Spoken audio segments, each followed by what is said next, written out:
So, welcome everybody. Welcome to tonight's session. And it's a really important topic. Like, obviously, as family historians, that thing of researching and remembering our ancestors' lives is something we do, week in, week out. But when it comes to this time of year, it's extra important. So I'm really delighted that we're working with Jen Baldwin today and bringing you this presentation by her. So I'll just give you a little about Jen, just for anyone who needs to catch up. So Jen is heavily involved in Findmypast, where she's the research specialist. So she has that golden job of researching family history, which is probably anyone's pet job in the whole world. She also is a co-host on the Find My Past Was Justice Served podcast, and that's a podcast that she co-hosts with David Wilson, and they dive into the newspaper collections, which Find My Past is obviously really strong on. She also, although she's based in Colorado, she has long-standing British roots going back to the 17th century. So you can trace your roots back further than I can on British soil, Jen. And she has a really strong interest in the British diaspora. But tonight, it's the First World War and the military collections at Find My Past and those records that can help you build out the story of your First World War era ancestors that she's going to be shining a light on. So welcome, Jen. It's going to be a really fascinating evening. And I know I'm sure there'll be loads of questions at the end, and we're all going to learn a lot. So when you're ready, do you want to share your screen? And while you're doing so, I'll just do a few housekeeping notices. So there is a big attendance tonight, so if you do have a question, if you can put it in the Q&A bit on the toolbar of Zoom, then that will help make sure that I don't miss it. If you do put questions in the chat, I'll keep an eye out for them there as well, but the Q&A will make it a little bit more secure that we don't miss them. So Jen will present, and then at the end we'll run through people's questions and comments and deal with as many as we can in a kind of realistic time frame and see how we go. So enjoy, everybody. Welcome, Jen, and we'll all sit back and enjoy your presentation. Oh, thank you so much, Ellen. It's always delightful to be able to speak to an audience, but the Family Tree magazine audience is particularly close to home. It's a delight. I get the publication in my mailbox, so always exciting to be here. Tonight we are talking about researching First World War ancestors.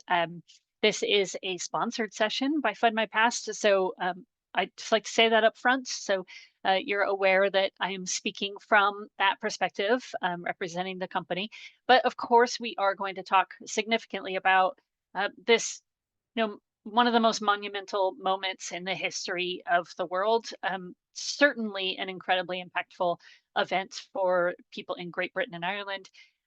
One that I actually have connections to as well, but through the American Armed Services and the Canadian Armed Services. I didn't actually have anybody, of course, in the war at the start of the conflict. But this has become a topic that I have invested a lot of time in, and I hope that this research and this perspective that I'm going to share with you helps all of you in your journey, no matter where you are in your family history experience. So without kind of talking too much more, let's just get into the basics and review exactly what it was that the Great War did, right? Because there was a hugely significant impact. And we all know, of course, the numbers are staggering. 6 million men served in the war just from Britain alone, over 750,000 deaths, 2 million wounded, 2/3 of men in their 20s, 46% of all men aged 15 to 49. Every one of those numbers has a name behind it, a life, a story. As genealogists, as family historians, it's our privilege, perhaps our responsibility to try and help tell those stories of all of those individuals. And that's just from Britain, right? I know that doesn't include the women that served in the home services. It doesn't include the men from other countries, from across the empire and the Commonwealth countries. It's a really staggering moment in history, and it really takes a significant amount of time. As Helen said in the introduction, this is a particularly poignant, important time of year for all of us as we go into remembrance. But it is something that all of us can work on really year round, and many of us do, and many of us have. So if we look at the military forces during the war, just again to kind of give us all that foundational information, right? Make sure we're all starting from the same place here today. The British Army, of course, includes infantry, cavalry, and support units. The Royal Navy includes the Royal Marines and the Merchant Navy and the Royal Navy Reserve.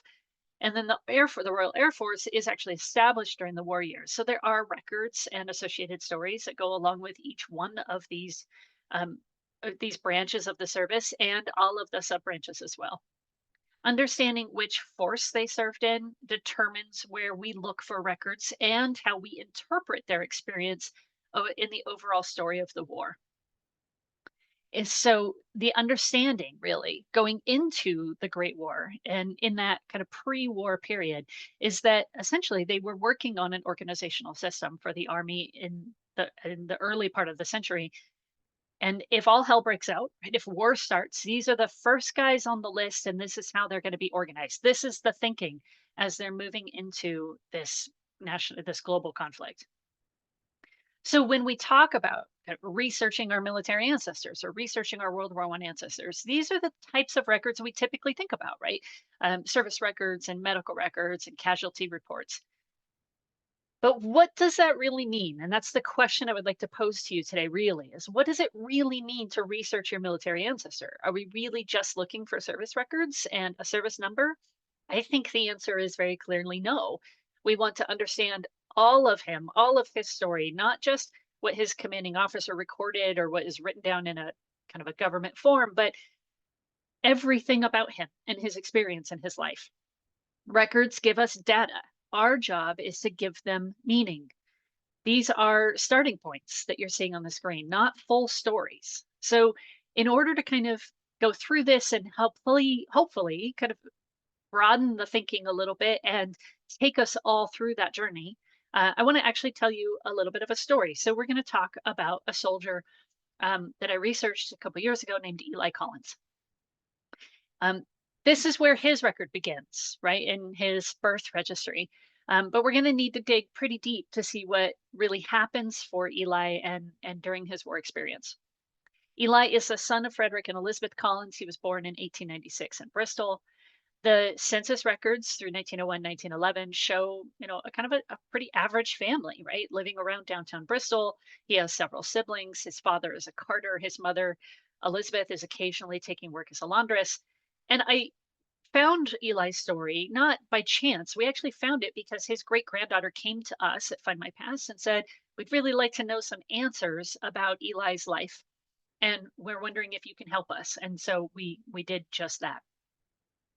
Eli grows up, and in the 1911 census, he's working in a restaurant nearby his home. And then, of course, war breaks out. He joins the Gloucestershire Regiment. It's a line infantry regiment in the British Army. It was formed originally in 1881. During the war, during World War I, 18 battalions are raised, 16 of them saw active service. And you see on the screen all of those quite famous battles in France, right? Of course, they're in France and Flanders, but they're at Gallipoli, they're in Egypt, they're in Persia. Eli's unit was actually the 1st Battalion. It was assigned to the 3rd Infantry Brigade, the 1st Infantry Division. At the outbreak of the war, they deployed in August of 1950. So, very standard kind of soldier setup, right? We know his regiment, we know his battalion, we know where they've been. We can get this information off of very common sources like Wikipedia.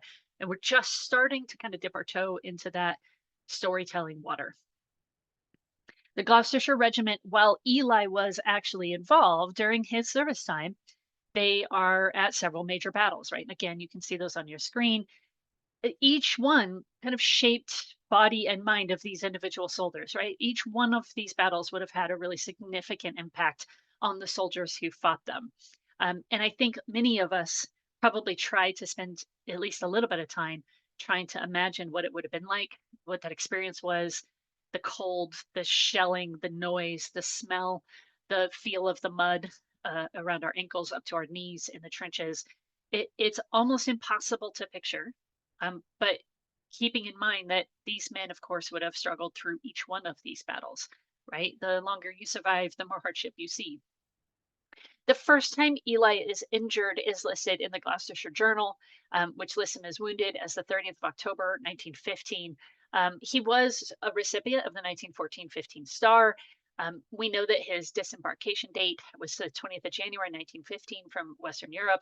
The Gloucestershire Journal, of course, and along with many other local newspapers across the country, becomes a vital resource for understanding the story of all of these men, right? Everyone that you see listed in this little clipping, including Eli. He's wounded a second time, which is published on the 22nd of January, 1916, in that same paper. And this is the moment where record kind of meets reality, right? This is the moment where the great granddaughter came to us and said, I want to know more about the events around when and where he was wounded. So we think about that single line in a newspaper, but it really could represent months in hospital, right? Or it could represent a return trip home. Or maybe it was just a minor enough wound that he was addressed in a field hospital and then sent right back to the front. This is the moment where we see kind of the historical record turn into an opportunity, a thread to pull on. And we see that across many other military records as well. These are all standard materials, right? That many of us are very used to. He's awarded the British War Medal and the Victory Medal for his services. We know his service number 12317. We can use that to trace him across the historical documentation. He received the Silver War Badge in 1920. He enlists on the 6th of September 1914, and this register actually tells us those dates specifically, as well as some other sources. He was discharged due to wounds on the 11th of October 1916. He did serve overseas. Unfortunately, he's one of those men where the full military record did not survive. So we're reliant on material like this, his war medals and other contextual material to kind of piece together his service history. His materials and his records go on past the war. We can see his pension card gets dated into the 1920s. And so his story, kind of his military record opportunity, kind of leads us through several years of his life. But nowhere does it tell us about his wound, about his injuries. Nowhere does it tell us kind of the long term effect. And that's really the question at heart. But what we know for sure, thanks to his great granddaughter, is that he was an amputee. So Eli's life has changed completely. He's one of the thousands of men who came home without a limb. He actually lost his right arm. None of the military records identify in the process of research confirm that he lost his arm at all, or where that injury might have taken place. Of course, we know it would be his second injury because if he'd lost a limb during the first injury, he wouldn't have been sent back to the front. He is part of one of the world's largest amputee cohorts ever known to history. There are more than 700,000 British soldiers that receive limb wounds, and more than 41,000 undergo amputation. Up to 33,000 of them would have potentially experienced post amputation pain. So he is part of this new community, right? He's not just a soldier, he's not just a veteran, he's not just wounded, he is now an amputee, and he's now facing a completely different life.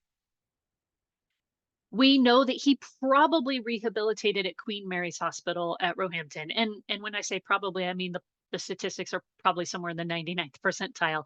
Um, Founded in 1915, Roehampton, as it's commonly referred to, is in fact and was designed to be a military hospital providing care for wounded soldiers. It was initially based at Roehampton House, and thus the name. It specialized in the care of amputees. It was a fully equipped hospital that expanded and grew over time. So in the 1920s, they built again. They added a plastic and oral surgery unit that was moved onto the site in 1925. In World War II, they added a tropical disease unit for former prisoners of war. They opened with 25 beds, but by the end of the Great War, they had 900 beds in place. So it's the largest in the UK, both during and after the war. And at one point, they had actually built huts on the grounds to house the patients because there was just so many people that needed their care. They specialized in the care of amputees and became a world renowned limb fitting and amputee rehabilitation center. This is where he would have spent several months recovering from that injury.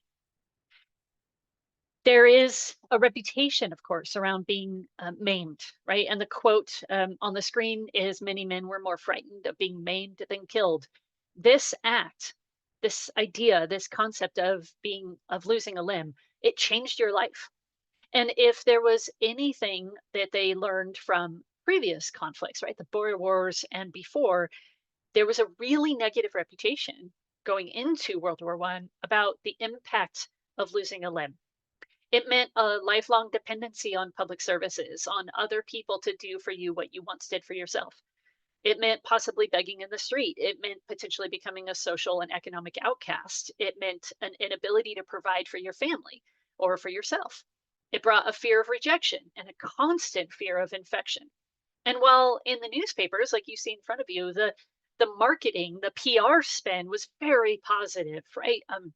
Roehampton is helping soldiers to recover. They're going back into the real world. They're doing wonderful things. As you go and tour the facility, there's all smiles and cheerfulness. The reality is these men were significantly impacted both physically, mentally, and emotionally. So there's this relentless fear of being able to return to normal even after your physical rehabilitation is over. It means that you can't really participate fully in post war Britain, and you're always going to be seen as an other. So most soldiers feared being maimed more than death. And this is the environment that we now find Eli in. We have to understand this, at least think through it, in order to really genuinely understand Eli's war experience. Now, in the midst of all of this, somehow, some way, and maybe we'll never actually know, but Eli ends up marrying and meeting and marrying a young woman named Lucy Jane Nash. They're both 20 years of age when they get married on the 20th of January, 1917. They marry in the Mortlake parish in Surrey. He's listed as an indoor servant, the son of Frederick Collins laborer, and she's unemployed, but they share the address on the marriage register, 50 First Avenue in Mortlake. Eli has rebuilt his life, right? There's proof in this that the story of Eli's life doesn't end with his discharge. It doesn't end with his recovery at Roehampton. We might think about how Lucy approaches this marriage as well, right? She's 20 years old, her whole life in front of her, but she chooses to marry a man who is limbless, who has this potential social stigma that he is going to have to fight for the rest of his life. And she is joining him in that fight by accepting this proposal of marriage, right? She is, in my opinion, an incredibly brave young woman because she is taking on a challenge. She knows she is, and she's doing it willingly, as far as we can tell. And she's kind of walking into this right with very much the knowledge that her life is also going to have to adapt and change as a result of this marriage. Well, so how does this really happen, right? So what does the decision to marry Eli mean for Lucy and her life? But how do they even find each other? He is from Bristol. She is from London. There's really no other way that their paths could cross except for his time at the hospital.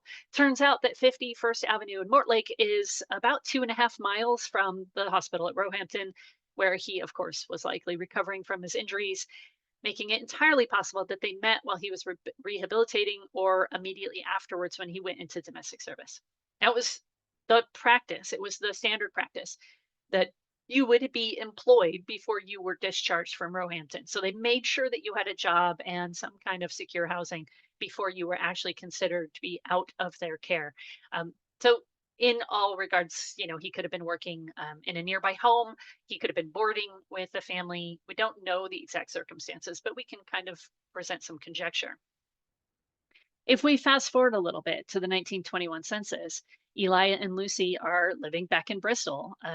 There's no one else in the household. And if you look closely at the handwriting in the census, you actually note that this form was completed by Lucy and not by Eli. And this, of course, is likely a result of his war injuries. He probably isn't at the point where he's comfortable writing this form out yet. The census helps us see the man who kind of returned home, right? And not just the soldier who left the fields of France, but it also helps us understand Lucy a little bit and that she is his partner in this experience and not necessarily, the kind of the subservient wife.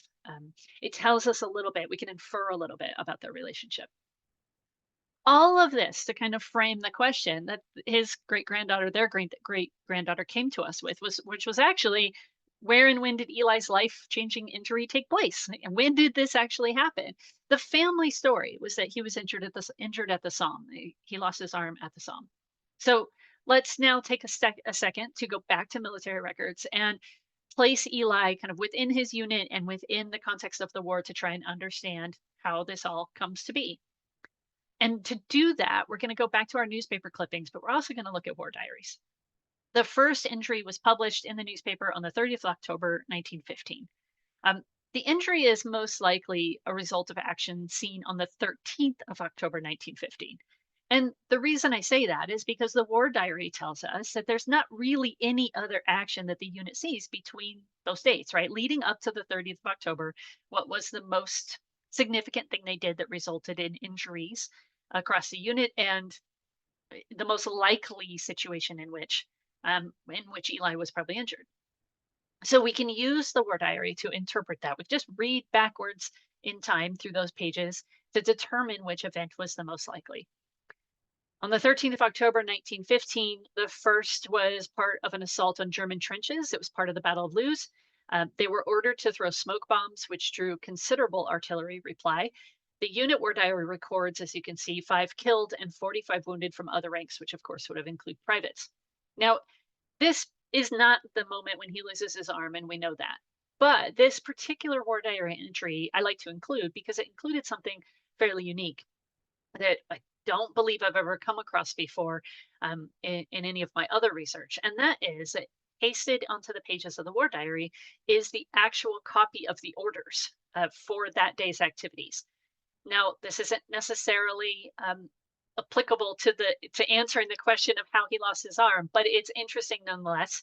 And it does give us as genealogists and family historians an opportunity to really see exactly how they thought the day was going to go, right? We can see exact movements and times and basically the plan, right? This is the plan for the attack. This is a relatively unique piece to be able to access, and just a nice little addition to Eli's story because we can tell exactly what they would have been doing that day. So we know, of course, that his loss of his arm probably came with injury number 2, which, just as a reminder, was published in the paper on the 22nd of January, 1916. Um, and we can really think about this 2 ways, right? We can go back into the war diary, just like we did before, and backtrack from the date of publication to what we think is the most reasonable likely set of events that would have resulted in this injury. And we find 2 possibilities when we do that. The first one is the first week of January 1916, when the first is stationed in the trenches and they are facing heavy shelling, which is happening daily near Posen Alley. From the 1st of 3rd to January, the unit suffered 5 deaths and 5 wounded. So Eli could have been one of those men. After a couple of days of reserve service, the period of the 9th and the 10th of January, and then into the 11th, they were a little bit more active. They're still in reserve at Philosophy, but they see some slight shelling. And then on the 11th, the billets themselves are shelled pretty heavily. There are 3 wounded soldiers and 8 civilians at that time. So the war diary presents 2 options to us. So how do we know which one is for sure? Now, this next tactic may seem a little bit morbid, but it is effective. We go back to the newspapers. The newspaper entry where Eli is listed with that second injury actually starts Tuesday night's casualty list and then continues a little bit more. So Tuesday night's casualty list includes 17 officers, 528 rank and file, 130 Australians. If you open the view of your newspaper clipping just a little bit further, we actually find that it includes mention of Wednesday night's casualty list as well. So we have 2 days there that we can compare to, 2 dates. And importantly, we have a man who is actually killed in service.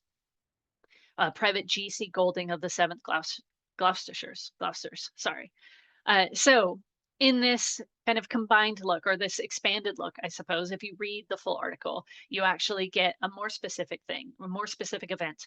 And we all know, of course, that we can go and look up deaths in the civil registration. So we have G.C. Golding, who was killed on the Wednesday of that week.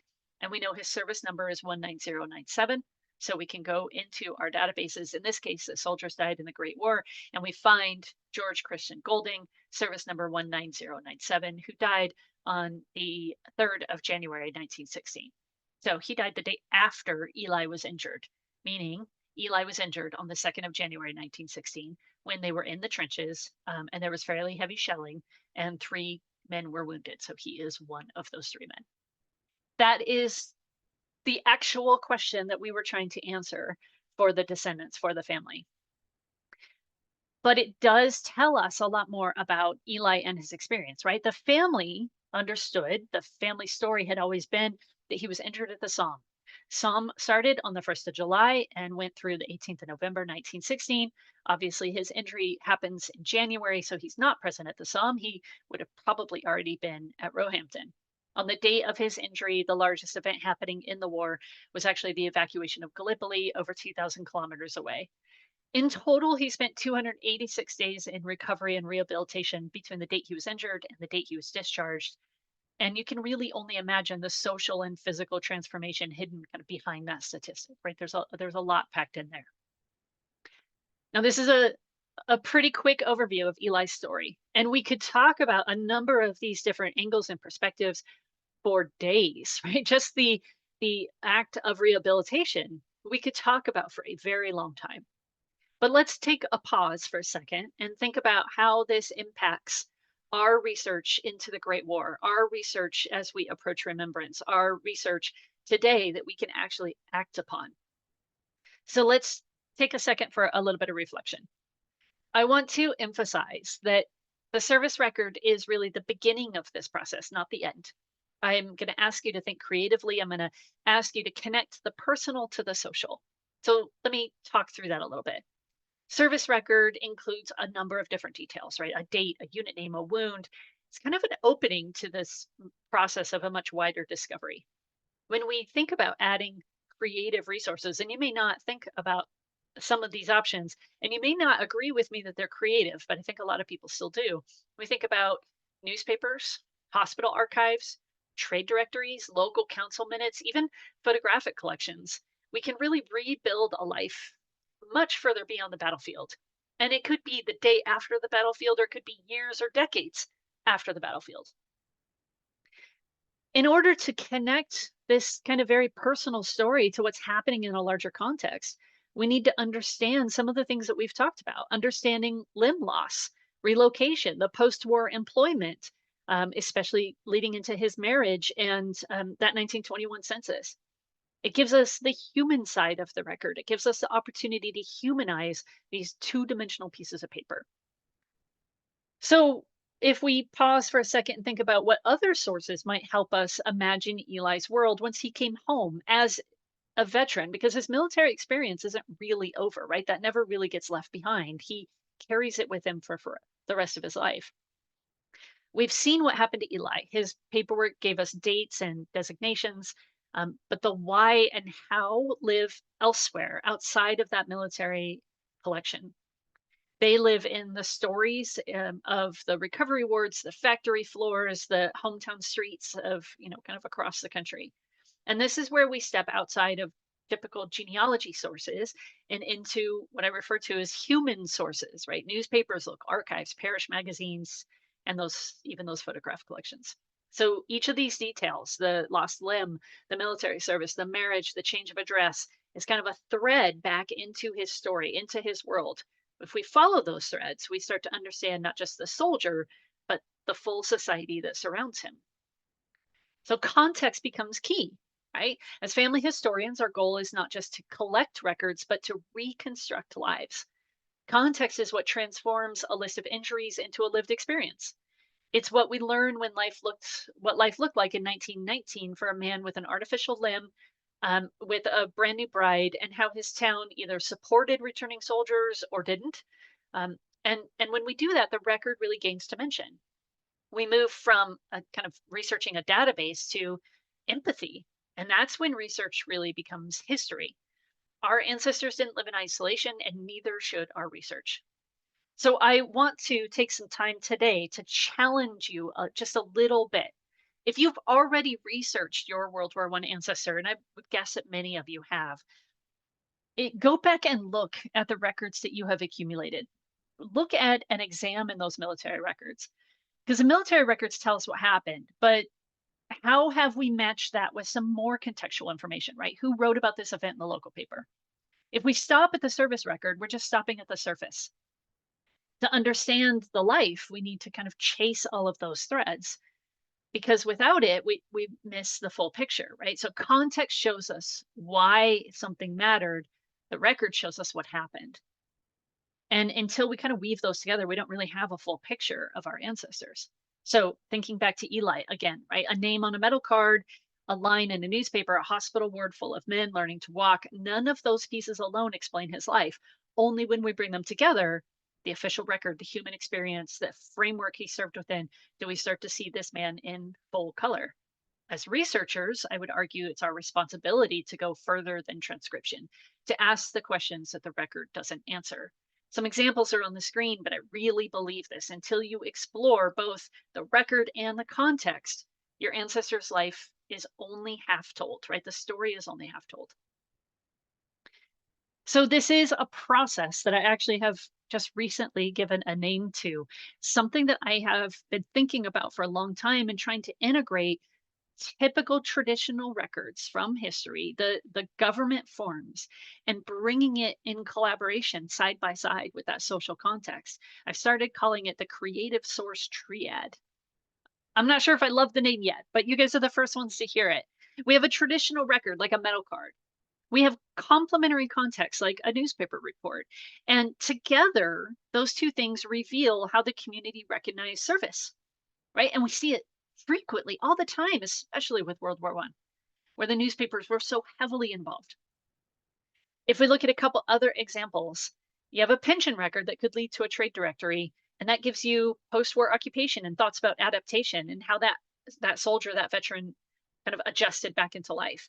Maybe you get a hospital record and then refer that to a local photo archive, and that gives you a sense of his rehabilitation environment. Maybe you just have a service number, but that is a possibility for you to find a regimental magazine, and that could tell you about his camaraderie and morale during the war itself.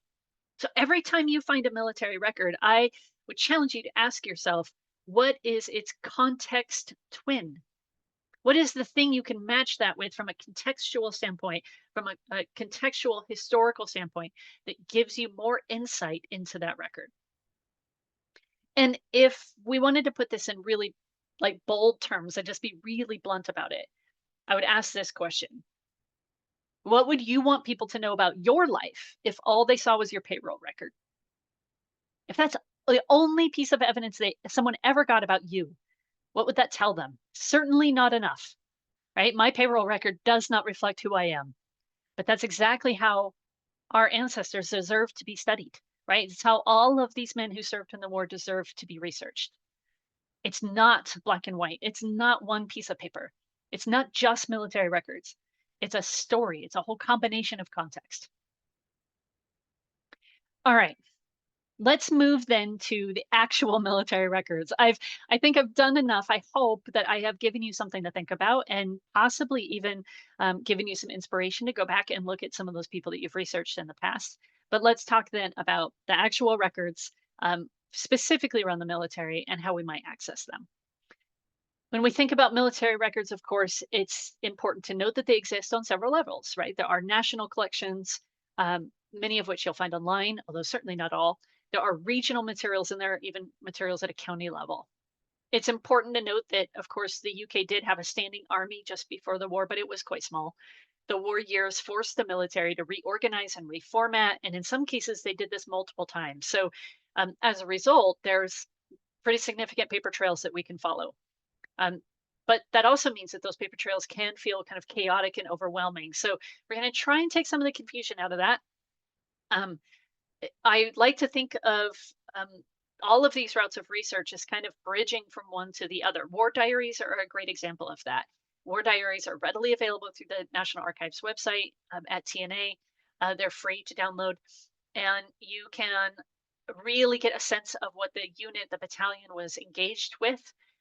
It serves as a great bridging document from a typical service record into kind of the 1921 census, for example. It gives you a sense of what they actually experienced. So we really want to think about finding context. Of course, it does mean more than just finding a newspaper article and just saying, oh, well, there's his name in the newspaper. We need to connect the sources and actually make that bridge between military experience and the rest of his life. So where do we start? So for those of you who are perhaps familiar to this, or sorry, new to this period of history or to this type of research, my first recommendation always is to actually start with the National Archives. Military records are, of course, held by the National Archives. We affectionately refer to as TNA. Each collection's cataloged in a very particular way, but they have some incredible research guides. You start with the help with your research section, and it will take you into a section just devoted to the First World War. TNA partners, of course, with commercial entities like Findmypast.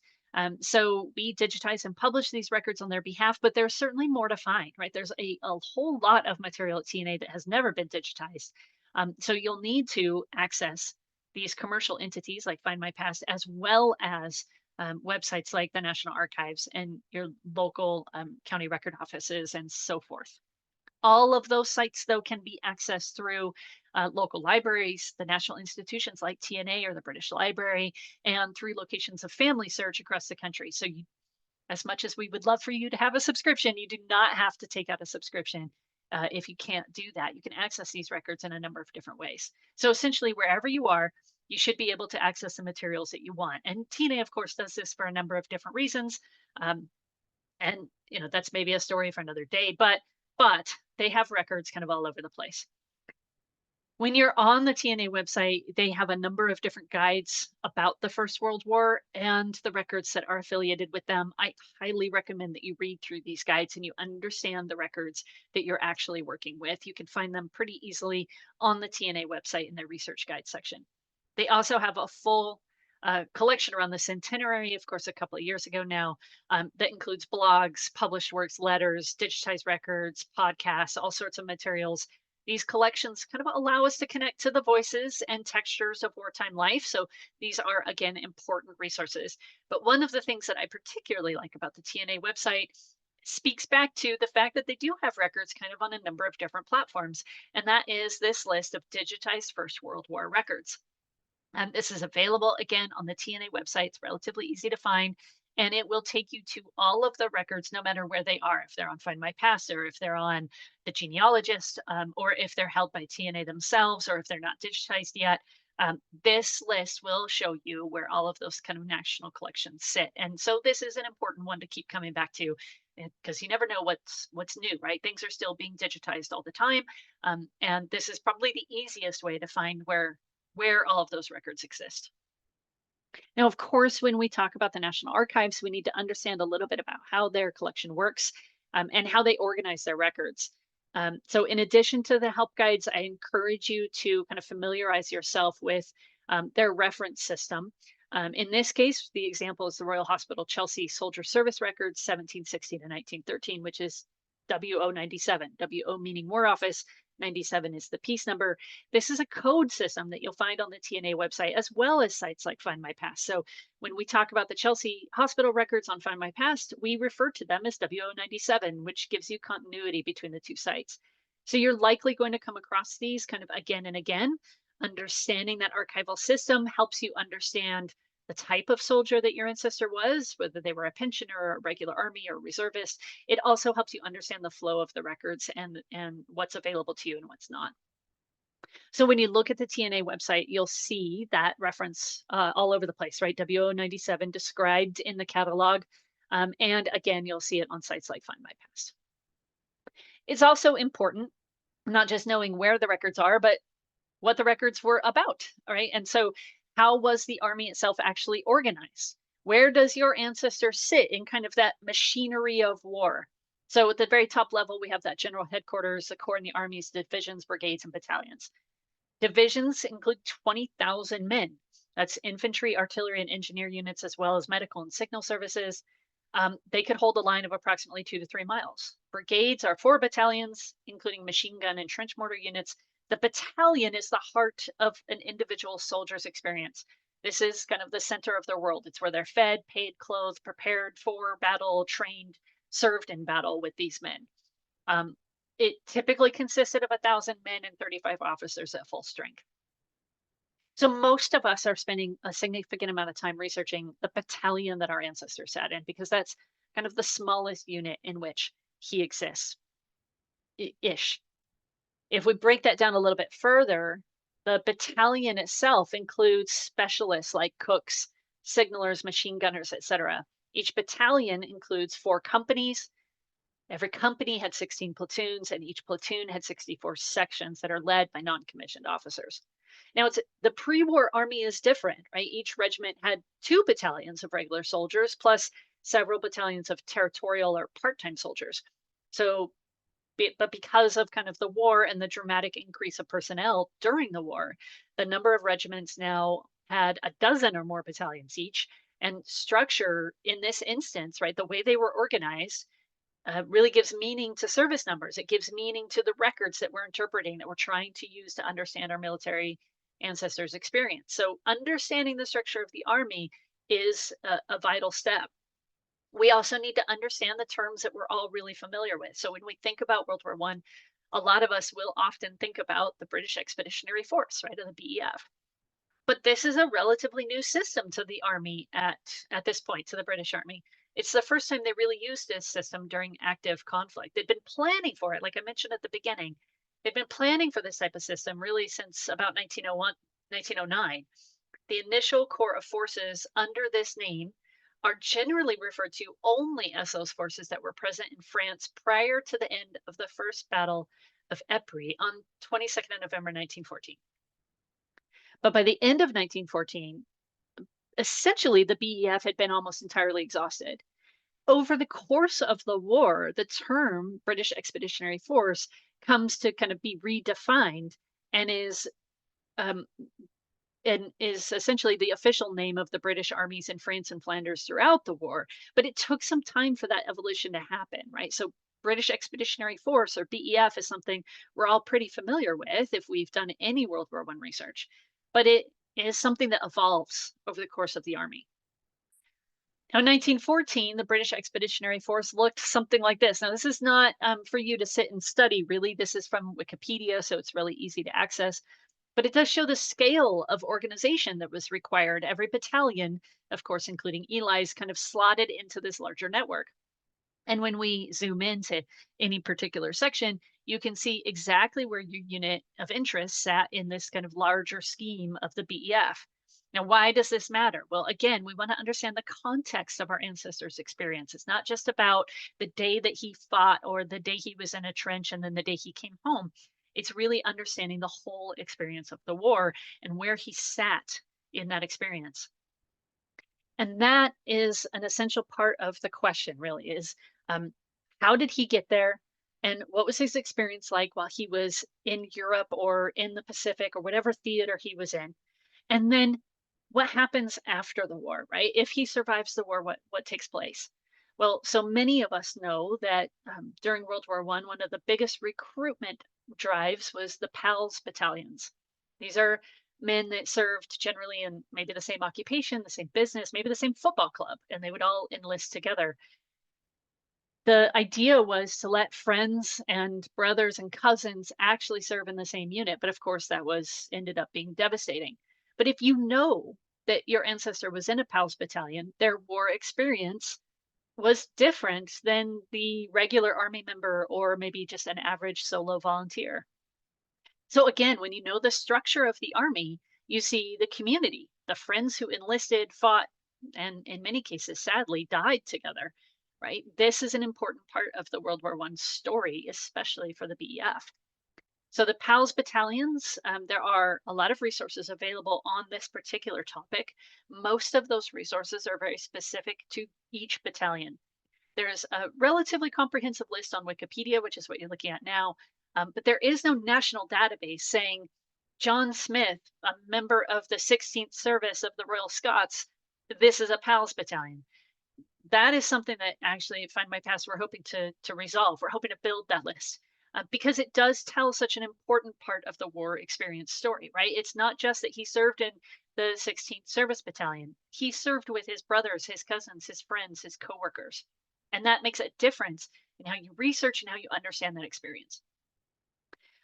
This recruitment model, needless to say, was never repeated because of the devastation that was experienced. Right when a battalion was kind of lost in a major battle like the Battle of the Somme, then the whole town, the male population was essentially wiped out. Okay, let's look at records themselves. So service numbers, as we all know, right? We all know and love, are in place, well in place by the time of the Great War. And they actually started this system starting in around 1829, but they had several variations of it moving through 1920. If a soldier changed his status for any reason, he was issued a new number. So that might include, kind of they're not random, right? They might track movement to a different unit. If they changed regiments, if they rejoined for an extra period of service, would get a new service number. So it's very common for a soldier to have multiple service numbers. During the war, of course, many units introduced variants to accommodate regional needs as well. So you're looking for those service numbers, but you're understanding and appreciating the flexibility that your research may take you into a different direction. And it was increasingly common for a man to change units, especially in the last 18 months of the war. So these service numbers are very, very important. They are found on almost all military records, anything that sits in that category.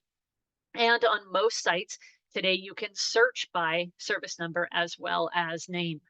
So they're relatively easy to use in terms of online resources.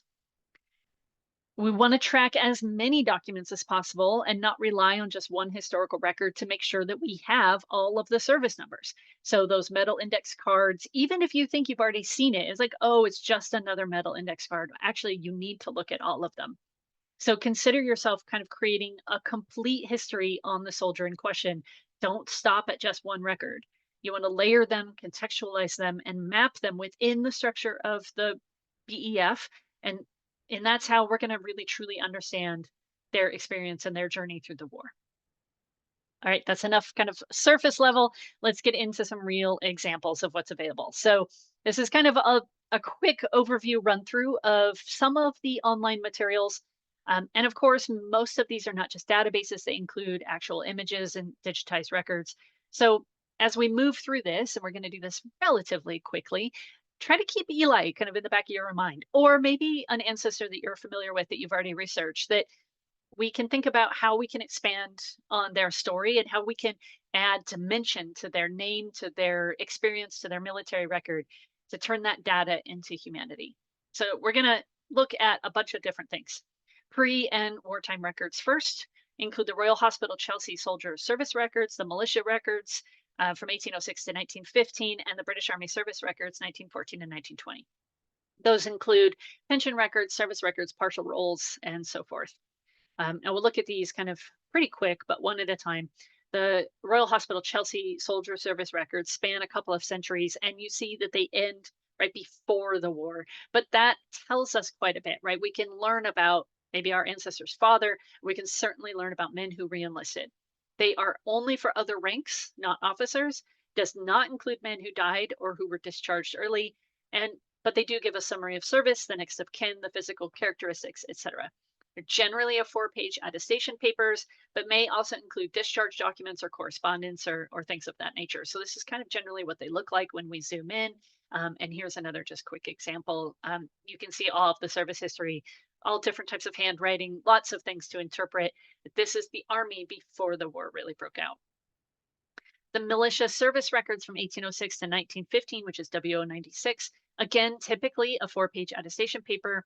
The series also contains some papers for men who joined the Special Reserve from about 1908. So there's opportunities there for kind of expanded research. Men included in this series may also have papers in WO97 or WO363 Piece 4. So keep in mind that this is again, one of those threads. This is a path to lead us to additional material. Now, the British Army 1914 to 1920 material, commonly referred to as the burnt records, right? Approximately 2/3 of the 6.5 million soldiers' documents were destroyed in a 1940 fire when an incendiary bomb hit the War Office record store in London. So, unfortunately, many of the records are lost. The records that survive are known as the burnt documents and are mostly charred or water damaged, although it is still possible to find clean material. They were microfilmed in 1996, so they could be permanently preserved. And then that, of course, was eventually digitized. But that tells you right away that means that these are in black and white, they're not in color, and then made available online, right, through a variety of different places, including Findmypast. So this is WO363 is the service records, the burnt documents, the pension records are WO364. And of course, a note, the dates can be misleading. These include records going back to the 1870s and forward to the 1930s and 40s. Again, kind of a typical look of what they look like when you see them online. Some of them are 1 or 2 pages. Some of them are many, many pages. I've seen 25, 30 images to a soldier. It just depends on what survived, how long they served, what kind of activity they saw, etc. You might also find your soldier in the absentees and deserters list, and for some men, this may be the only evidence of service in His Majesty's Royal Forces, right? But these are, again, quite detailed. So they include everything that you see on the screen. They're printed in the Police Gazette, which was, of course, published through the War Office during before and during the war. Um, and you have quite a bit of information, right? The date of desertion, the place of desertion, marks and remarks, etc. What they look like close up is usually something like this. This is Fred Lawrence, service number 32252.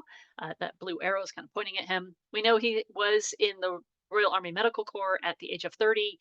We can see he was a shoemaker. We know he deserted somewhere in Somerset on the 29th of December, etc. So in many cases, this is going to be sometimes the only evidence. We've talked about the Army the entire time so far, but of course, there was the British Royal Navy and the Royal Marines as well. The records that are available include the British India Office, Army and Navy pensions, the Royal Navy officers, the Royal Navy officers' medal rolls. There is, of course, a huge history and legacy across Great Britain with the Royal Navy. You can't really talk about Great Britain without talking about the Royal Navy. It's the Navy that we know today is established in 1755. And it's kind of when that moment when the Royal Scots Navy and the Royal Navy of England kind of come together. Um, the modern Royal Navy is established in 1707, Royal Marines in 1755. Got that right. Sorry about that. But keep in mind that records across the Royal Navy are available as well. It is, of course, a different story, right? They didn't have PALS units in the Royal Navy. They didn't have this recruitment drive like they did for the Army. It's a much different military scenario, but those records are available. So other records include the 1914 Star Medal Roll. The sailors died in the Great War database, Royal Navy seamen that stretches through 1919. And there's a lot of opportunity there. I will give you just a sneak peek. There's more coming. We're very excited about it. Naval Division 1914 and 1919 records typically look like this. It's important to note that their service numbers look a little bit different. If you look closely, this particular soldier, sailor David Lawrence, has number Clyde, comma Z or Z slash 2454. There's a whole different system behind the Royal Navy, and it's well worth exploring and understanding what that means. Royal Marine Service records also span the war period 1899 to 1919. This is ADM 159. It's 137,000 records, but note again that there are 15,000 World War I enlisted men that are missing from this database. Royal Air Force also gets some attention with their service records for the airmen, but also for the officers. The Women's Royal Air Force, which of course is a brand new idea, and then the RAF muster roll from a variety of periods. I've just used April 1918 as an example. We also get materials from the other side of the conflict, right? So the prisoners of war collection is digitized in partnership with TNA, but these are materials kept by the German forces or the Japanese forces or whoever. And they span a huge range, right? 1715 to 1945. That's where Japan comes in, the Second World War. But they often include all of the information that you see listed on the screen. They may only include surnames. So we kind of recommend that you start your search with just a surname. And in some records, a title may be included as the first name, like in the German spelling, right? Herr. So when we zoom in, they often look like this. You note the headers are in German, not in English, and you'll see Mandarin on the records as well. Other key collections, and some of these I've already talked about a little bit, but we'll go into just a little bit more information here. The 1911 census and of course the 1921 census, both pre and post-war experience, and both of course include the enumerations of enlisted men. So you'll get census schedules for military branches across both of those years of census records. The 1921 census is in many cases quite remarkable because it does include examples like this one. It's just, of course, 3 years after the fighting ends. So there's some really powerful testimony from the families who are now struggling through kind of this economic depression, the housing crisis, the trauma of post-war England. This is the entry for Harold Crippen, a retired officer who types his return and actually kind of almost apologizes for it instead of writing it in ink as the instructions designate, right? Because he lost half of his right hand in the late war and cannot write properly. So it kind of is a reflection a little bit of Eli and Lucy's story when Lucy fills out the survey on behalf of the household, right? And even though that's not the instructions, um, you'll see much of this in the 1921 census and some sadder stories as well. But both census collections really help us kind of paint that picture. British Red Cross and Order of St. John, the series of lists that was published during the war. There's 21 of them in total, the inquiry list of wounded and missing. These are available in a variety of locations, I believe, at this time. The printed list for the 18th of May, 1915, which is what you're looking at now, includes instructions and tips on extracting relevant information. So things that basically they said, if you are talking to someone who's been wounded, make sure that you're questioning them in this way. Or if you're looking for someone who has been wounded and you have lost track of them, make sure that you're questioning witnesses in this way. There's a really interesting publication. And it's more than just list of names, right? It's this little bit of social context at the front that tells us more about this experience of trying to identify where these individuals were. The hospital visitors were encouraged to ask wounded soldiers about missing men. So, if you're close to Roehampton and you go visit and you find someone from the same battalion, it's the man you're interested in, you were encouraged to ask them about their experience and if they'd ever known your person. So a typical entry might look something like this. There's a lot of context in this particular publication, as well as all of the names and descriptions. So be be conscientious of the fact that you want to take your time with these materials, read through them, and actually understand all of the context. Oh, I've already talked a little bit about war diaries, but I think they're worth kind of looking at again. And actually, one of the easiest ways to access this is to just Google it, right? You just type in war diaries TNA or at the National Archives, and it will come up. But you can, of course, use the research guides as well that are on the site that we talked about earlier in the session. There are some war diaries that are on other sites as well. So read through the information on the National Archives to see where your materials are available digitally. As of right now, these are free to access through the National Archives. So you have to have an account. You log into your account on TNA and you say, add this to my cart, and you can download the War Diary copy to your hard drive. They come in a PDF form. I have downloaded many, many, many of them, and I've just kind of started my own collection. The war diaries include France and Flanders, Mesopotamia, Iraq and North Persia, East Africa, Cameroon, and West Africa. Those are the three major um, uh, campaigns in which the war diaries are included. You can search by regiment, battalion, brigade, or division number. There's a number of ways to approach this. Again, you could just put it in Google. I want 9th Manchester Battalion War Diary at TNA, and it will pretty almost every time kind of pretty effectively lead you to the document.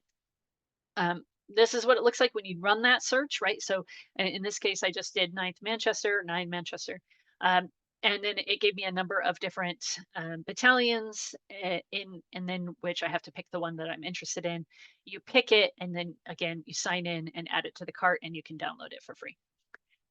War diaries are worth your time. Please, please, please use them. Please understand what you're reading is that daily account of their actual experience, right? You're reading what happens day by day throughout the war experience. So be ready for that. But they are very businesslike, and it's very kind of standard, right? And there's not a lot of list of names. And as we saw in Eli's example, it is 3 men wounded. They don't necessarily tell you which men. Sometimes they do. Most of the time they do not. But keep in mind that that's the real detailed experience of the battalion story. I would be remiss, of course, if I didn't mention newspapers, which we've talked about lightly, but haven't really looked at it in any capacity yet today. There are just uncountable numbers of opportunities for research in newspapers. And as we digitize more in partnership with the British Library, the opportunity just grows every single week.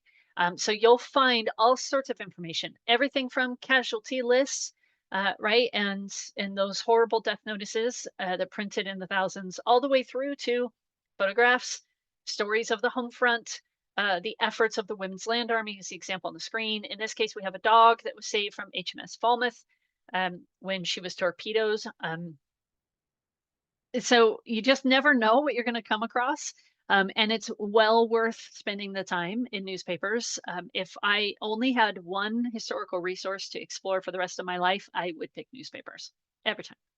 A couple just other examples, of course, the typical reporting that you might expect, reports of battles, lots of bravery, lots of different stories about someone doing something extraordinary on the field. There are, of course, casualty lists, killed in action and missing in action lists. These are the stories of war, right? This is the reality of war. There are lots of these photographs of men who have died or have been killed, and there is a lot of PR spent. So make sure that you're understanding what you're reading, because some of it was, redacted by the government. Some of it was a little bit more flamboyant in their language in terms of, making sure that the war effort is ongoing, that they're still recruiting volunteers, that they're kind of contributing to that narrative across the country. So understand that, which means you can expand your research in newspapers all the way through many, many years past the war ended to really get kind of a different perspective. I actually just recently found a letter that was written in the 1930s anonymously to the local newspaper where this soldier was from. And he talked about his experience at the Battle of Passchendaele. And it was in response to a book coming out, actually. And he kind of went, the politicians and the leaders of the military, they can say whatever they want, but this is what it was really like. And he published it anonymously, but still just publishing that letter and that testimony was kind of an act of bravery, in my opinion, because it was very much against the sentiment of, Britain won the war and we all have a lot to be proud of. Um, it was a very harsh, very realistic view of the battle, and very honest and very truthful. So expand your search well beyond the year wars. Don't limit yourself, especially in newspapers. All right, let's just wrap it up really quickly. Just to review, start with the record, but that's not the end, right? Never end at that military record. Without context, we only see data. With context, we see people. So seek out that context, whether it's social, medical, economical, emotional, whatever piece of the war story interests you. Every ancestor existed within a structure, a military structure, a familial structure, a community and social structure. It's important that we understand all of those aspects. And only by layering all of that together do we find actually his full story. Just as a quick kind of last moment, if we stop at the record, we might remember their service. But if we go beyond that into letters, newspapers, community archives, we remember their humanity. And I think that that's what this work is really all about. It's not just finding names, it's restoring their lives. And I'm actually choking up a little bit. Okay.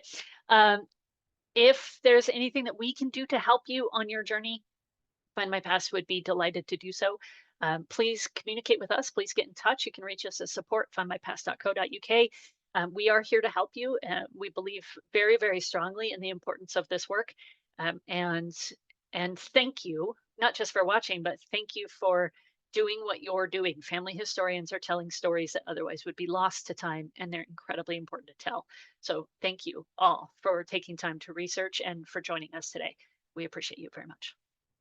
Helen, I think that's over to you. Well, Jen, that was completely outstanding. I've just never heard a First World War research talk like it. It was just mind-blowing. I bet everyone will completely agree with me. And just because we know about the records and trying to get the details out of the records, and because that can be challenging, it's easy to sometimes stick there and not go beyond that. And so it's such a good either mixture lesson if we haven't thought it before, or a reminder if we have thought of it before. But the way you said it was just so eloquent and inspiring. I've written down loads of quotes and sound bites from you. It's Thank you. absolutely blooming brilliant. So and I've been writing down things for other people I know. I'm like, oh, they need to look in this place. So there's just any ideas of things to do as well. So it's really, really great. So there are quite a few questions. you're Okay. now in the hot seat with the question. Yeah.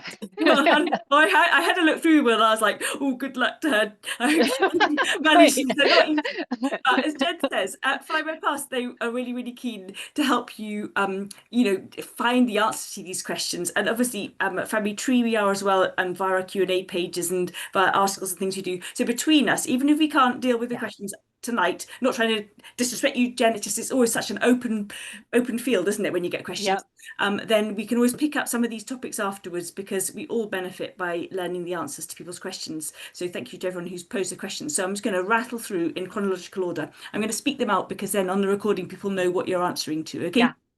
So Perfect. first up, we have a question from April, and she says, are there records available for hospital admissions and discharges for hospitals on the front, i.e., she's thinking about Oh. hospitals in France and Gallipoli, for instance.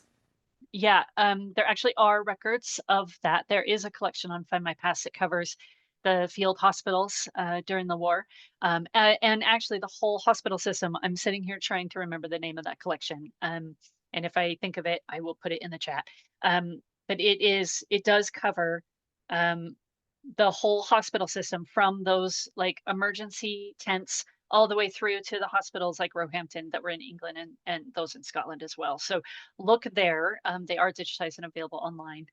And as you ask the next question, I'll try and actually come up with the name of that record set. Okay, so Pat's question is, I have my grandfather's army number in the Royal Garrison Artillery in World War One, but cannot find out where he served. And Pat knows that a lot of the records were lost, but so she's just wondering, or Pat, is wondering what to do. Yeah, I would start by researching the unit itself. Having a service number is fantastic. That's your first step. But back up a step and look at kind of military historians, even sites like Wikipedia will give you a sense of where that unit served and what campaigns they were in and what battles they fought in. And then from there, you can go back in again. I would then combine the service number and the name of the unit and the information you have contextually in like newspaper research, for example. Newspapers covered a lot of these different campaigns and battles. So you may even find him listed not by name, but by his service number, or maybe just the unit or the battalion itself. So search, kind of give that broad history by stepping back and then go in specifically again and start with newspapers and some of those other like contextual pieces, right? Unit journals, the war diaries, those kinds of things. Thank you. John and Wendy have a question, and their question is, where might they find a record of a court martial? Their ancestor was discharged from the army in 1877 and convicted in a civil court a few months later of embezzlement, and they had to serve 5 years of penal servitude. Ooh, okay. So it is it a court martial or a civil case? It kind of sounded like a little bit of both. Um, you I'm trying to think off the top of my head if those records have been digitized anywhere, but they may still just be sitting at TNA. So I would probably start with TNA's catalog and see if you can find anything there. If it's a civil case as well, it was probably listed in the local newspaper. So you can look for newspaper articles related to the court case.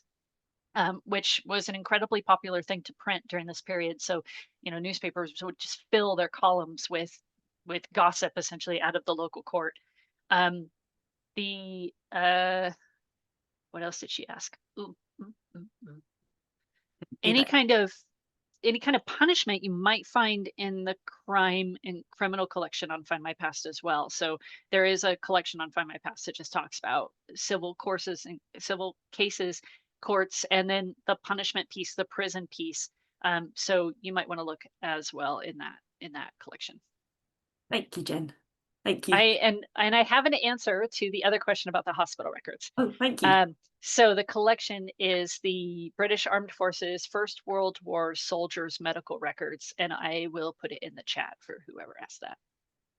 Lovely. Thank you. Russ just has a comment, which is interesting though, and he says that his wife's British grandfather supervised teams of Chinese coolies, and their graveyard is in Sussex, and his stories made his toes curl. So in a way, Russ, I think you're lucky to have those stories because sometimes we get stories and sometimes we don't get stories, and Yeah. yeah. Wow. Yeah, it sounds It's an like, unusual set of circumstances as well. So yeah, I it, hope you've got the stories written down. I was gonna say it sounds like a book. Yeah. I'll wait for that book to come out. It will be on my shelf. Thanks. Colleen's question is, how do they find the First World War record of their grandfather who was in the 6th South African Infantry? Hmm. I'm So you can search all the main websites, right? So Find My Past, Ancestry, fold3.com, which is Ancestry's military website, the National Archives, of course. But that particular part of the war effort is often kind of underrepresented in historical publications, books, texts, etc. Um, there is one in particular, hang on, I have it literally right behind me on the shelf. So get a copy of The World's War by David Olashoga. He does the other units across the empire, I think, better than just about anybody else I've ever read. I would welcome any other recommendations from the audience too. I like reading stuff like this to get a sense of how those other units were utilized during the war effort. And I, just to be really frank about it, a lot of historians, especially kind of pre 1985-ish, 1990, kind of didn't tell the story of the forces from the empire. So in order to get that context, you're going to have to go to more modern publications like David's book, David Olashoga's book, and really specifically seek out resources for units from that part of the world. Um, so TNA would be my first recommendation. Newspapers might have some context for you, but you're probably going to have to go to kind of military historians for a bigger picture. Thank you, thank you. That's very interesting. Having to go to more recent publications to be able to pull further back in time. Right. Yeah, they just didn't think about the diversity, right? Like and so when you read older publications of like the history of the war or Britain's role in the war, it's the white units, to be really specific. It's the English units or the British units that they talk about the most. The hometown heroes. They don't necessarily talk very much about uh, the units from across the empire. Right, thank you. Following on from that, Colleen also has the medals for the Anglo-Zulu War, and are these records kept in the UK or South Africa? Oh man. I'm not sure I know the answer to that one. You might have stumped me on that. I would start with the National Archives, probably just honestly because of bias. That's what the one I'm most comfortable with and familiar with.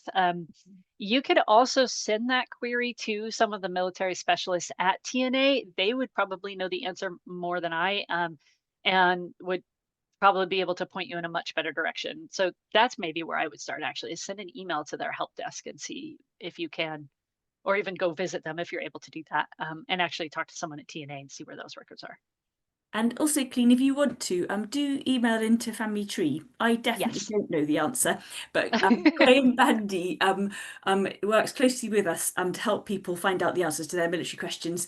And I know he's absolutely mad about military ephemera, medals, all that sort of thing. And he has publications by people like Spinks, and I can't remember the other organisations which deal with medal collecting. So he likes he will know about the medals, and so hopefully he'll know about the records Great. behind the medals to help you dive into that a bit more.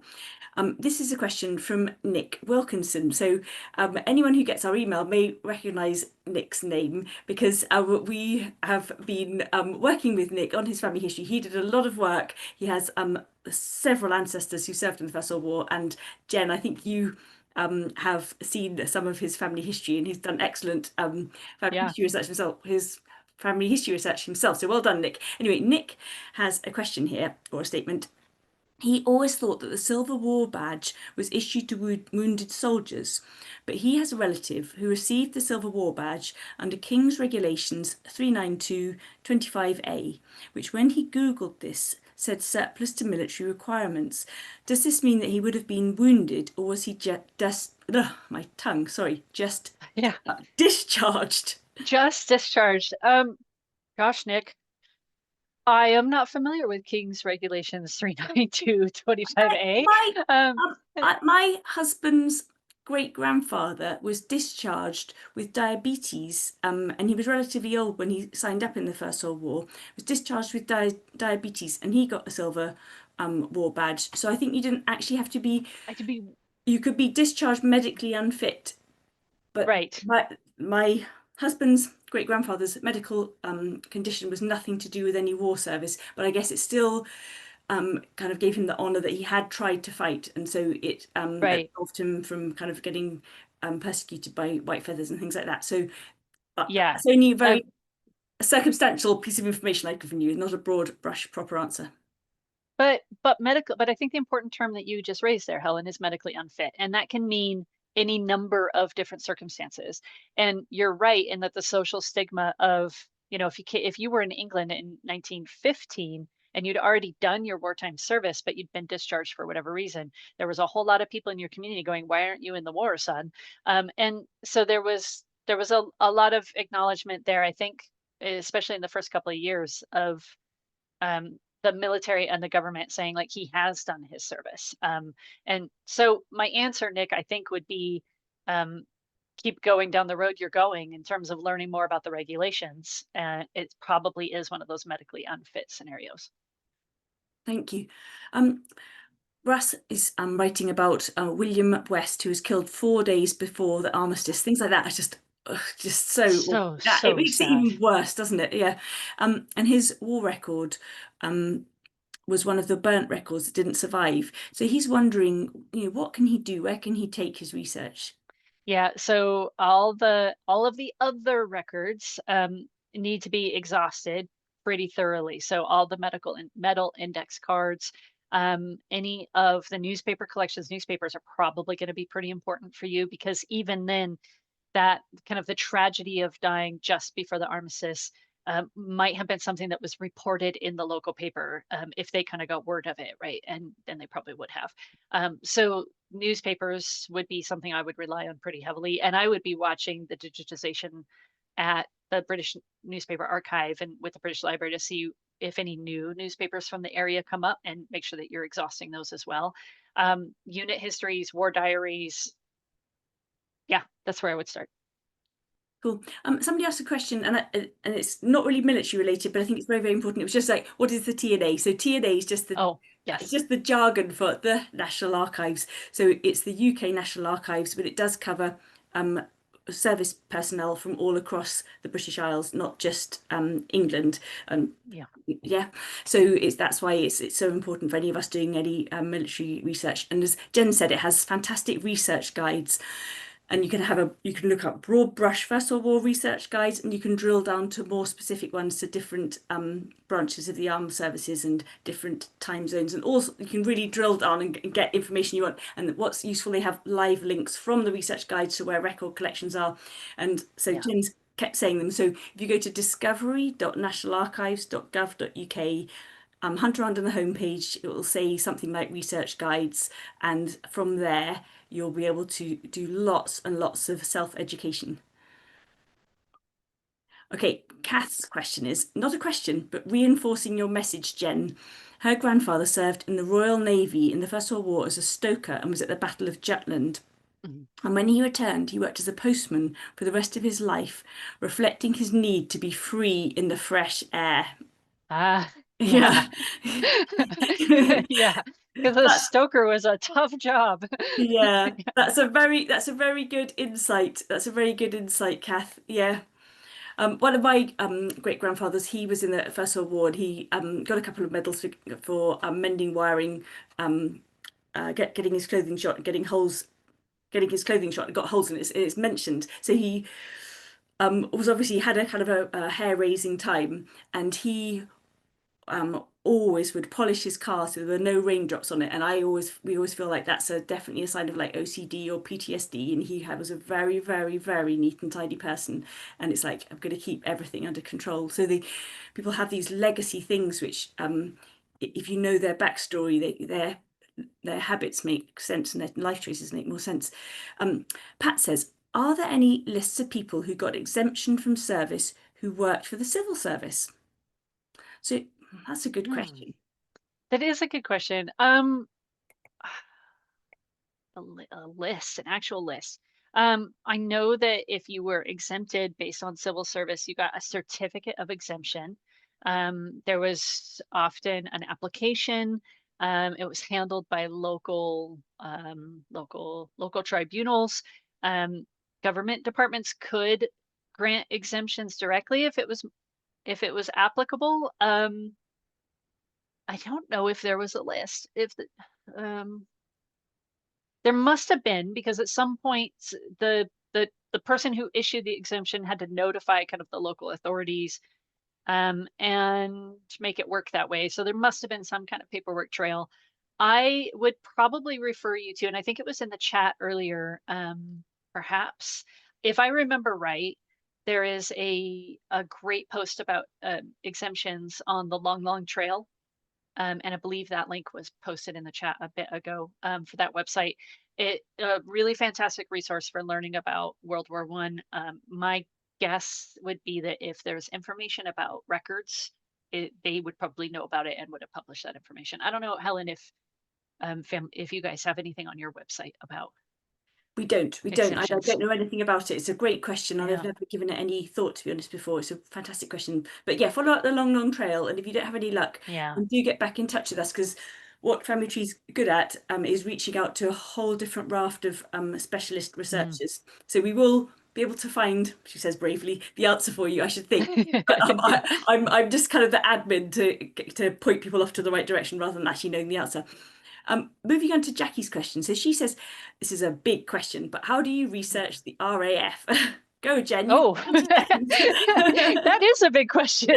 I'm gonna say you need to do it just like you would approach any other military research. I think really, I would start with what records are available online.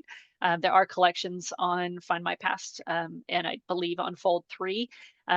And then obviously go to the National Archives or TNA as well and understand what records exist that may or may not be online already. You're probably going to have to do some in-person research or have someone do it for you, because there is not as much material about the RAF as there is the Army or the Navy, for example. If we're specifically thinking about World War One, newspapers are going to be really important because they would have been very interested in the development of the RAF and how airplanes were being used for military purposes, really for the first major time. And they used airplanes in the Spanish Civil War, before World War One, but that was kind of the first time ever, and then obviously used more significantly by all countries during World War One. So there is a lot of interest in that, in the contemporary period. So newspapers are going to be a big one for you. Um, I mean, I would point you to actually the same sources that I normally refer to, right? Any published book, academic journals, things like Google Scholar and JSTOR. Get that contextual information so you can build out your knowledge of the RAF and then dive into the individual person. And a bit like with the regiment, if once you've got their squadron number, then that Yeah, will help you get more of that broader feel. Like Jen was explaining, fitting where their battalion fits within the whole kind of structure of the army. Once you have your squadron number, then you'll be able to know what kind of planes they were flying, where they were serving, right. give you broader brush things. And even where they trained, because the Yeah. training in that situation was just as dangerous in many cases as the actual fighting, because it was such a new concept, right? Aerial warfare. So think about that as well. That if there was injury or loss of life, it could have very easily happened because of a training exercise or a friendly fire or something like that. Mm, mm. Linda's question is, she believes that her ancestor was invalided out of the army, but then joined the merchant navy. Is this possible? Yes, absolutely possible. Being invalided out of the army could have meant any number of different things. And in most cases, the forces were not picky about who walked in the door to volunteer. So if they signed up with the Merchant Navy, yeah, they could definitely do that. Okay, thank you. It shows a lot of pluck as well. You think if you've been invalided out, some people may have decided, like, I've got my golden ticket, I'm just going to rest out here, whereas to, Right. yeah, But in many cases, it was a consistent paycheck, and that overrode any kind of other, like, that may have been the deciding factor, it was just basic economics. yeah. And maybe survivor guilt, you need to get back in the Yeah, frame. possibly. Yeah. Yeah. Helen's question is, there are often lots of abbreviations and acronyms on medal index cards and other documents, and where can they find out what these all mean? She often feels that she's not getting the most from some documents, that she doesn't Mm. fully understand all of them, and that is a really good point. It is really good. So the website that we talked about earlier, the Long Long Trail, has a number of different resources about this. And actually, since you mentioned it, this year for Remembrance Find My Past is actually launching a new tool to help you understand these records in more depth as well. So you'll find that on Find My Past, I think, next week. Don't quote me on that, but it should be soon. Certainly before Remembrance Day itself. The National Archives website has a whole lot of information about this as well. There's what I'm saying is there's a number of different resources that you can go to learn about the cards, the records, the abbreviations, the acronyms. And the more you read, I think probably the more you comprehend and the more you understand. It's also worth your time to listen to kind of a variety of experts, right? Like for me personally, I'm a visual learner, so I learn best by actually looking at the card and interpreting it and taking my time to do that maybe 5 or 6 times in a row and really reinforce the knowledge that I'm trying to get down. Some people are audio listeners, so or learners, so the more you listen to it explained, the better off you will be. Whatever style of learning fits you best. It's a process of habit um, and going through it over and over and over again, right? Just like when you're trying to learn how to read like secretary hand from the 16 or 1700s, you have to practice it. It's a skill. And I feel the same way with all of the military abbreviations and acronyms. If you're not in that world, it's hard to understand it and memorize it and get it down. But once you start that process, just keep going and you'll you'll get to the point where it becomes second nature, but it does take some commitment. Mm, mm. And, I'm still not there yet, for the record. Like I still have to look them up all the time. yeah, that confidence factor as well. Even if I bet even if you have got it right, then yeah, Jen, you still need to check. So John, it isn't a question; it just has some information he wants to share. He says a large number of Coast Guard personnel were killed during the Mm, war, and they were drafted into the Royal Navy. So I guess that ties into the other question about people, moving across to the Merchant Navy. yeah, for sure. So Steve's uncle worked on Ark Royal and lost his leg below the knee when he slipped on the airlift. He kept going back to Roehampton regularly and he worked as a telephonist with the General Post Office. Yeah, Roehampton never really like stopped services, and men would go back repeatedly to get refitted for the next technology, or because they wanted to test something, or I'm going to experiment with this different prosthetic, or just to see a specialist. And like, I still have a lot of pain. I don't know what to do. And like regular doctors, just general family doctors, they weren't equipped to deal with it yet. So Roehampton was one of those places where you just kind of kept going back and back and back and back. Mm. There was a documentary a few years ago, and it was about the Royal Irish Rangers, and I can't remember where Mm, they'd served. It might have been Iraq, and they had some amputee soldiers, and you follow their modern day journey. But the point is, because some of the soldiers were so young, they hadn't actually finished growing yet. Because sometimes men don't finish growing till the early 20s, and so this would probably be likely to happen as well if we're looking at the First World War period. You're looking at really young men who will need new prosthetics as their yeah. bodies continue to body up and change. Yeah. Yeah, definitely. Pat Yeah. says, "Did Gurkhas?" These are such difficult questions, Jen. Whoa. Gurkhas. Well, let me Oh, let internet me connection problems. keep your hats on. Okay, did Gurkhas serve in the First World War? Pat's grandfather always told that a rainbow represented a fox's wedding. And she thought this was a Yorkshire thing, but it isn't. And she's recently found out that it's something from the Nepal area. I don't know. I don't know the answer to this one. The Actually, Long I'm Long not. Trail, that does have Yeah. lots of lists of units. And so that would be the website which Kath kindly shared with everybody, longlongtrail.co.uk. That would be a good starting point to get a general top level answer of Yeah. whether they did serve. That would be my recommendation. And I think there are a few common themes here. So if anyone's feeling like they've got information overload, things to do are National Archives research guides, bookmark that page. Yeah. And if ever you're Yeah. starting anything you don't know military, go there first. Other things are the Long Long Trail website. Other things are do go to Find My Past and see what's digitized. Just take a you take a look every now and again, like every few months, and see what new things have been added to any of the main digitized collections of family history records, and just keep revisiting those places. And we don't all have to know everything about the military. We do want to put our ancestors' lives in context, but we want to find out about their life and then build out from there. So we don't need to be the world leading expert on everyone's Right. experiences, just our ancestors with contextual information for them. So don't worry if some of these things, like, we don't know the answers to them, and each of us don't know the answers in our own family history journey. We're not trying to find the answer to everything. We're just trying to resolve some things. So hopefully that makes anyone who feels they're on overload. It is possible. You can accomplish what you need to. Okay. Absolutely. Um, Lorna says, how do you contact the Lives Project? I know someone who has very detailed diaries from a female relative who was a VAD in the First World War. So was that the Lives of the First World War project? And that It ran must be. during the centenary, and then it got archived. Um, so I don't know that there is an active um, contact point. And I think, was it run by the Imperial War Museum? It was. And actually, and Find My Past consumed the data and published it.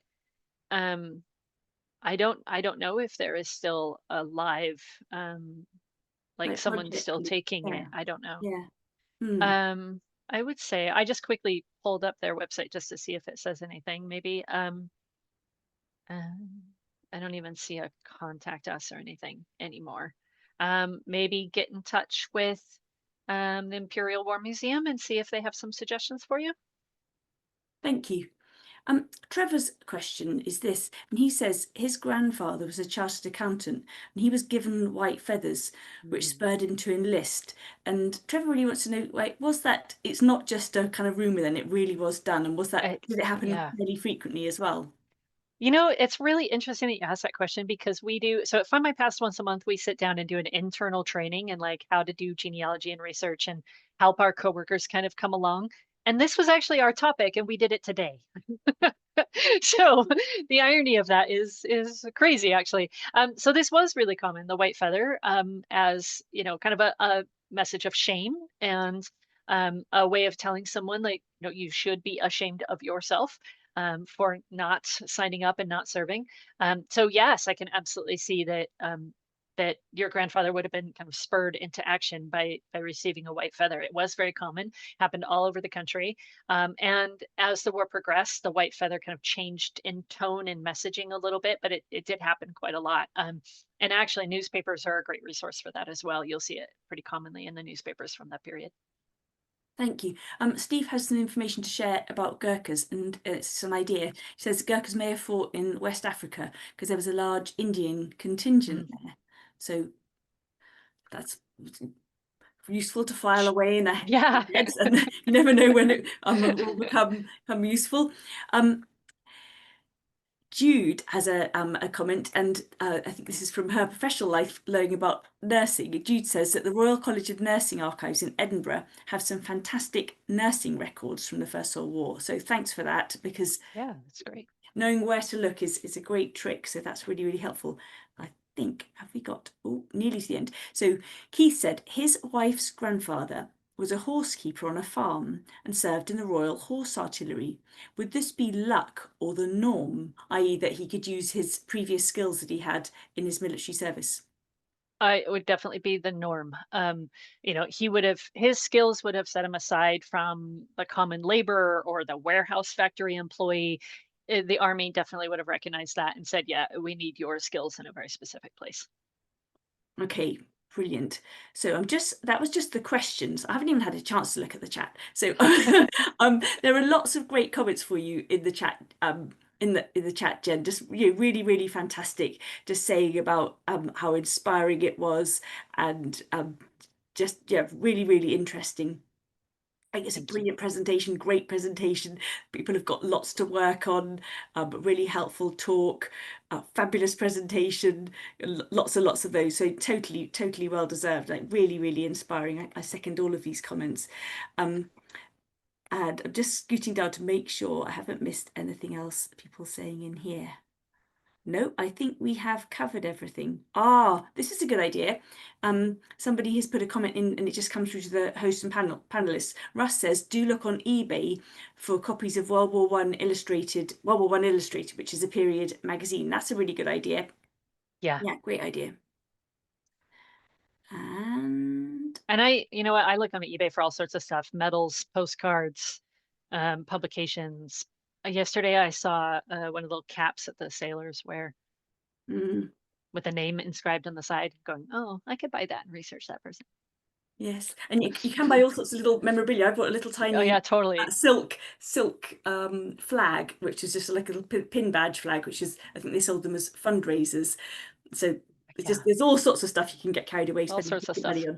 on. Malcolm here in the chat shares a useful tip. He says Wikipedia says during World War One, more than 200,000 Gurkhas did serve in the British Army, and the link is wikipedia.org/wiki/Gurkha. And that's a really great idea because Yeah. Jen, you mentioned Wikipedia a few times in your Hmm. presentation, and it's a collaborative source of knowledge and expertise with people correcting each other's points. So it's I think it should have a much better reputation than it does. It has solid information on there, doesn't it? That's Absolutely. refined and Yeah. refined, and lots of minute detail as well.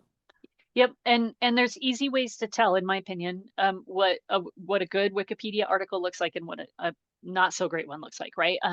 I think of Wikipedia as a starting point for my research, certainly not an end point. I like to verify everything, of course. But if you go to a Wikipedia page and then you scroll down to the bottom and it has 172 citations, well, then you're looking at a pretty reliable source, right? And you can go and find all of those sources, those citations, and do that work for yourself. If you go to that page and there's two citations, well, then maybe you should question that article, right? But yeah, I definitely do not discount Wikipedia for any reason. I often use it. I use it every day, probably, roughly. Cool. Thank you. So thank you very much then. You've gone above and beyond, Jen, answering all those questions and all the useful information and just the inspiring, like take it to the next level approach that you have to family history research is really, Thank you. really, that's definitely what we all should do. And what we all will benefit from that. We'll all have a more interesting and more precious time as well. So thank you. Thanks to everybody as well for coming along and having such a great turnout tonight. It's really exciting when we get lots of people that come along to an event because it's just nice to have that vibe of, I love it when we get the vibe of people from all over learning about something. It's really exciting. Thank you to everybody as well for your really useful and interesting questions and comments and enthusiasm. And I wish you all well in what you do next. And if you do have an outstanding sticky point question to do with your military family history research, then do get in touch with me. I can pass it on to Jen. Between us, we can Mhm. try and help you to put it to the next step in your research. So yeah, good luck everybody, and thank you, Jen. Just really, really, really outstanding presentation. Thank you. Thank you very much. Bye then. Bye bye.